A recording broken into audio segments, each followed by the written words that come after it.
Muy bien, hace por lo menos 15 años atrás comenzamos a hablar del término de planificación estratégica. Algunos economistas le tenían miedo a la palabra planificación, ¿no es cierto? Sonaba a la Unión Soviética en los años 70, planes quinquenales y demás cosas, pero la planificación moderna es central para todo en particular y también para el turismo. Bueno, ¿qué pasa si no hay planificación estratégica y que sea además sostenible en el turismo? Pero nos lo vamos a preguntar a nuestro invitado. Estamos con el profesor de SAN, Otto Regalado, jefe del área académica de mercadeo de la Universidad de SAN. ¿Cómo está, profesor Regalado? ¿Qué tal? Muy buenos días. Buenos días, bienvenidos. Gracias por estar con nosotros. ¿Por qué hay que hacer planificación estratégica en el sector turismo? ¿Por qué es tan importante y además sostenible? Claro, muy bien. Muchas gracias por la pregunta y estoy encantado de estar aquí con ustedes. Bueno, en principio nosotros tenemos que saber que si queremos en el largo plazo alcanzar algunos objetivos, debemos, en la suma de nuestras acciones, ¿no es cierto?, realizar todas las actividades que nos permitan alcanzar un logro, y si es en miras del crecimiento económico del país, mejor aún. Hemos agarrado el sector turismo, pero podríamos agarrar cualquier otro sector económico, ¿no? De acuerdo. Ahora, para planificar desde el sector privado, ¿no es cierto?, mis objetivos, aquello que quiero conseguir en términos de negocio, por supuesto, ligados al turismo, también sería importante tener una definición de qué clase de turismo queremos para nuestro país.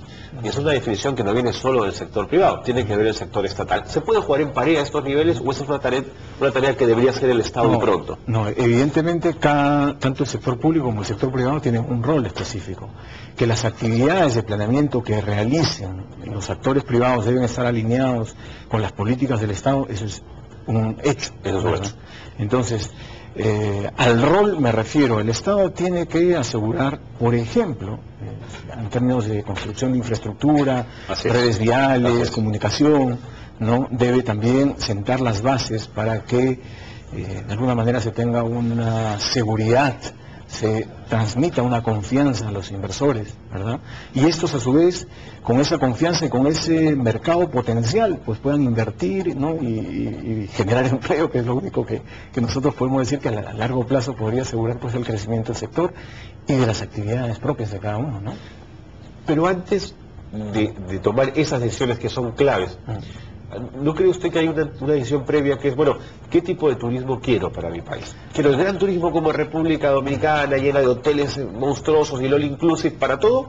¿O quiero una cosa pequeña, direccionada, específica? Son preguntas también que hay que hacerse, ¿no? Sin duda, esa es una muy buena pregunta. ¿Por qué?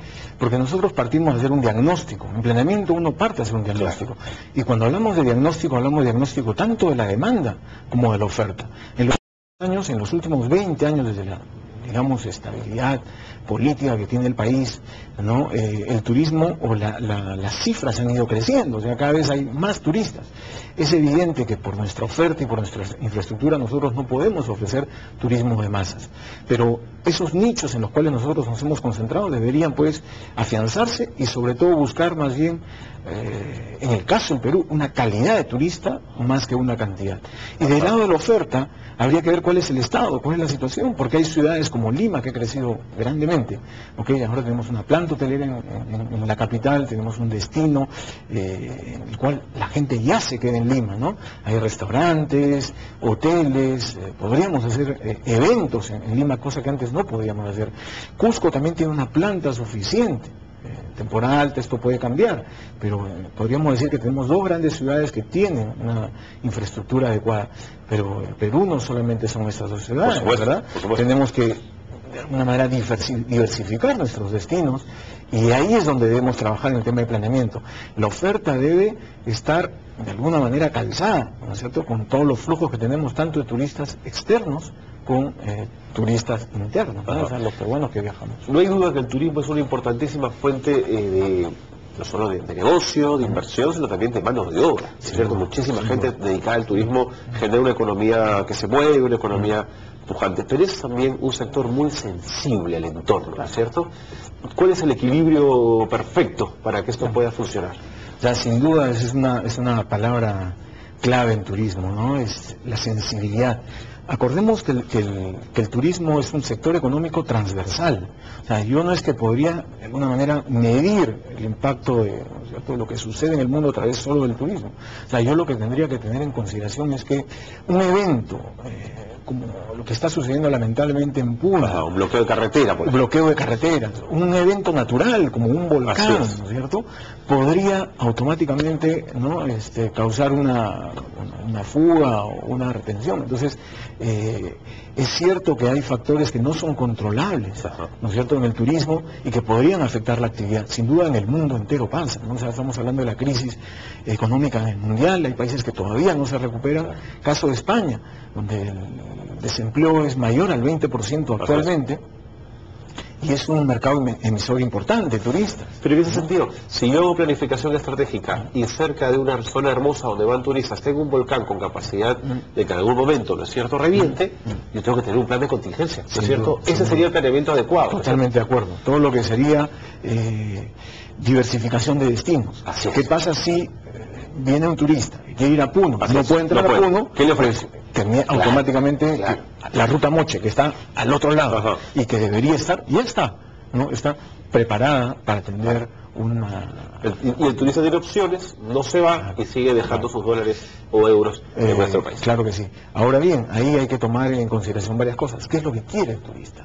Porque si el turista viene por turismo cultural, habría que darle una oferta de turismo cultural. Así es. ¿No? Porque si no, ya empiezan los temas de insatisfacción, ¿no? Que me cambiaron este destino para algo que yo no quería hacer.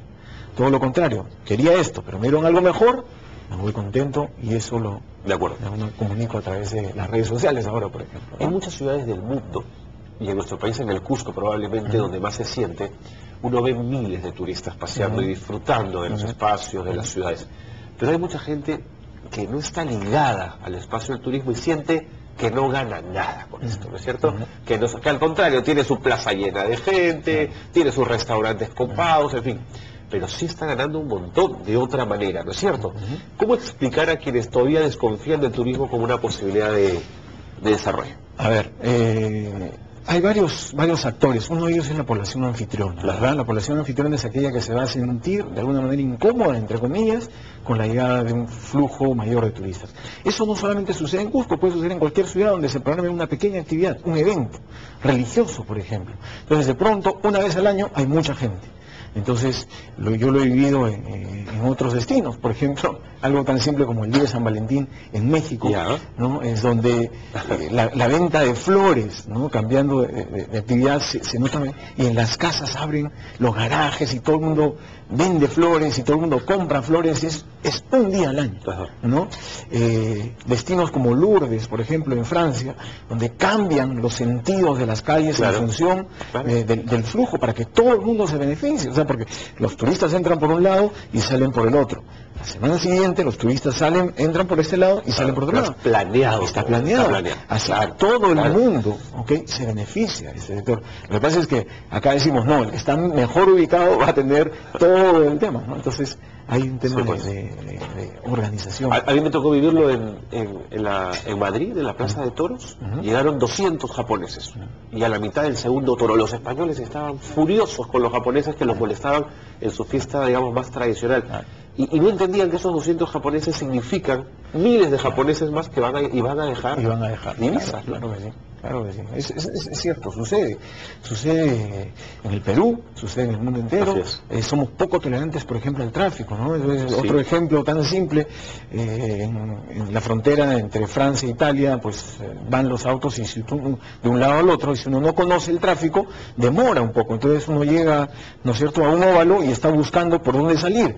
El de atrás toca clase, ¿no? Porque dice, apúrate, ¿no? Entonces, no, tenemos que ser tolerantes, tenemos que entender que son personas que no conocen nuestro destino y tenemos que informar, tenemos que ayudar, tenemos que conocer. Ahora, el tema de planificación estratégica, los estudios de mercado terminan por ser esenciales, pero hay pequeños inversores o medianos inversores que no pueden costear estudios de mercado porque significa mucho dinero, significa mucha investigación y eso cuesta. En ese sentido, Y no sé si PROMPERÚ u otra instancia podría ser la responsable de hacer estudios de mercado internacionales para que le sirvan al inversionista peruano. ¿Esa sería una lógica interesante, Estado, empresa privada? Claro, sin duda, nuevamente, cada uno tiene un rol. Los estudios de PROMPERÚ son muy utilizados a nivel, evidentemente, público y a nivel privado para todo lo que es planeamiento. Así es. Ahora, puntualmente, cuando uno quiere saber qué preferencias tiene el turista que viene de tal país, ¿cierto? Si hablo, por ejemplo, de un país de Asia, esa información no la tenemos, Claro. porque ya es muy puntual. Y échate a hacer un estudio de mercado, por ejemplo, en Indonesia, del turista claro, indonesio. eso es carísimo. Ahí eso es también una muy buena reflexión. Las empresas, las grandes empresas, nuestros grandes grupos inversionistas extranjeros, tienen de alguna manera acceso a la información porque se mueven en esos países. Claro. Entonces cuentan con estudios locales. Una ventaja del turismo es que genera no solamente fuente de inversión o trabajo a nivel nacional, sino que a nivel, si hablamos de tamaños de empresas, medianas empresas y muchas pequeñas empresas. Porque el turismo, decía yo hace un momento, que es un sector que ocupa varias actividades. Entonces tenemos desde el pequeño transportista, el restaurante, el que vende artesanías. Entonces ellos no tienen acceso a la información. Entonces, ¿qué es lo que ellos deben hacer? Bueno, evidentemente sustentarse en los estudios de PROMPERÚ y probablemente en las cámaras regionales, De acuerdo. Las direcciones regionales, De acuerdo, claro. generar, ¿no es cierto?, ese lazo, ese enlace entre la actividad privada y la pública. Profesor Galao, a nivel de la gente en nuestro país, ¿cómo los verán los turistas? ¿Los verán como gente amable, gente dispuesta y cálida, o más bien como gente hosca y gente difícil de llevar? No, yo creo que el peruano es un muy buen anfitrión, ¿no? Y una prueba de ello es que si nosotros nos vamos, por ejemplo, a Chiclayo, que es la capital de la amistad, uno siente la receptividad, ¿no? Tal vez no es un título, es una realidad, digamos. Es una realidad. Nosotros somos muy buenos anfitriones. Cuando nosotros recibimos profesores que vienen del extranjero, en Izan, los vamos a recoger al aeropuerto, los llevamos a almorzar. La verdad, somos muy amables. Les llama la atención, ¿no es cierto? Es verdad. Y cuando nosotros vamos afuera, esperamos el mismo trato. Así es, y no lo encontramos. O sea, yo sí les puedo dar fe de eso. Nos desvivimos por atender a los extranjeros. Sí, cuando vienen nuestros familiares, nuestros amigos, hacemos la ruta con ellos, ¿no? Nos vamos, pedimos vacaciones, salimos. Cuando nosotros vamos al otro lado, no sucede. Espera, déjame ver mi agenda que tengo, y si tengo media hora entre tal y tal espacio, te atiendo. Se nota mucho, ¿sabes?, en los mozos.